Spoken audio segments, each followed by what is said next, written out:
Hey everyone, today, I want to talk about something that's really important but often overlooked: throat cancer. Now, I know that sounds a bit heavy, but stick with me. I promise it's going to be informative and hopefully a little relatable too. So, let's dive into the 5 signs and symptoms that might indicate throat cancer. First up, we have a persistent sore throat. Now, we've all had those days where we wake up feeling like we've swallowed a cactus. Right? But if that sore throat sticks around for weeks, even after trying all the remedies, honey, lemon, hot tea, then it's time to pay attention. A sore throat that doesn't go away can be a red flag. It's your body trying to tell you something. So don't just brush it off as a seasonal cold or allergies. Next on the list is difficulty swallowing, or as the doctors call it, dysphagia. Picture this. You're at dinner with friends, and you take a bite of your favorite dish, but suddenly it feels like a brick is lodged in your throat. You start to panic a little, trying to swallow, but it just won't go down. If this happens repeatedly, it's not just a case of being overly dramatic, it could be a sign that something's not right. Our bodies are amazing at signaling when something's off, and we need to listen. Now, let's talk about changes in your voice. Have you noticed that your voice sounds a bit different lately? Maybe it's a little hoarse or raspy, and it's not going away.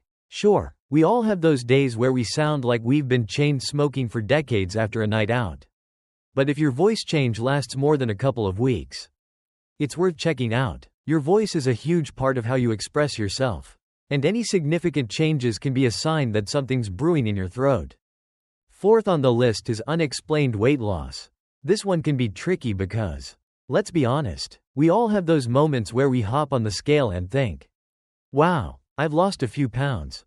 But if you're losing weight without trying, like you're not on a diet, you're not exercising more, and you're not feeling particularly stressed, then it's time to take a step back.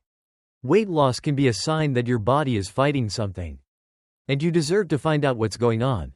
Finally, let's talk about lumps or swelling in the neck. This one is a bit more obvious, but it's still something many people ignore. If you notice a lump or swelling in your neck that doesn't go away, it's not just a random bump. It could be a swollen lymph node. And while not every lump is cancer, it's always better to be safe than sorry. You wouldn't let a strange lump hang around without investigating it, right? It's like that weird smell in your fridge. Eventually, you have to open the door and figure out what it is. So there you have it. 5 signs and symptoms of throat cancer that you should never ignore. I know it can be scary to think about, but being informed is the first step toward taking care of yourself. If you or someone you know is experiencing any of these symptoms, don't hesitate to reach out to a healthcare professional. Remember, it's always better to get checked out and find out it's nothing than to wait and let something potentially serious go unchecked. Stay aware, stay healthy, and take care of yourselves. Thanks for tuning in, and I'll see you next time.